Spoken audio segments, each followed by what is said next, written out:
Ma'am, আপনার মতে সর্বকালের সেরা ফিফা ওয়ার্ল্ড কাপ দল কোনটি? সর্বকালের সেরা ডেফিনেটলি ব্রাজিল। আচ্ছা, কোন ওয়ার্ল্ড কাপ ফাইনাল যেটি আপনি আপনার মনে আছে আর কি? রিসেন্ট 2022। 22 সালে ওয়ার্ল্ড কাপের কোন অ্যানথাম বা সং যেটা আছে আপনার মানে আসলে লেগেছে এ পর্যন্ত?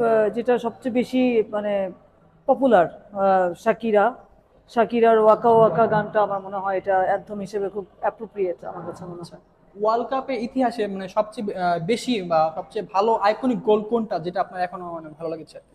উম, এটা অনেক আগের 2002 সালে, যখন ব্রাজিল এবং ইংল্যান্ডের একটা খেলা দেখেছিলাম, যেখানে রোনালদিনো উনি খুব ভালো একটা গোল দিয়েছিল। ওটা আমার কাছে মনে হয় যে খুবই ভালো একটা আইকনিক গোল। আপনার মতে মানে কোন তরুণ খেলোয়াড় যারা হচ্ছে ভবিষ্যতে ওয়ার্ল্ড কাপের সুপারস্টার হবে বলে মনে হয়? রিসেন্ট আসলে অনেক বেশি খেলা দেখা হয় না, কিন্তু তারপরও যে নামটা বারবার শুনি বা সবাই বলে আর কি, ওনার নামটাই বলি, সেটা হচ্ছে Lamine Lamine Yamal. Yamal from Spain. স্পেনের। আচ্ছা, যদি সুযোগ পেতেন মানে ওয়ার্ল্ড কাপের কোন ম্যাচটা আচ্ছা আপনি দেখতে চাইতেন বা দেখার ইচ্ছা আছে? অ্যাকচুয়ালি ওয়ার্ল্ড কাপ স্টেডিয়ামে বসে দেখার আসলে খুবই ইচ্ছা, কারণ এটা খুবই মানে খুবই একটা অ্যাডভেঞ্চারাস একটা ব্যাপার।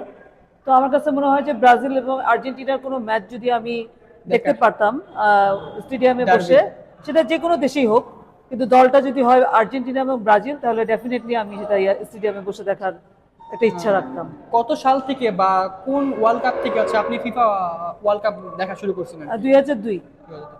ধন্যবাদ ম্যাম। Thank you.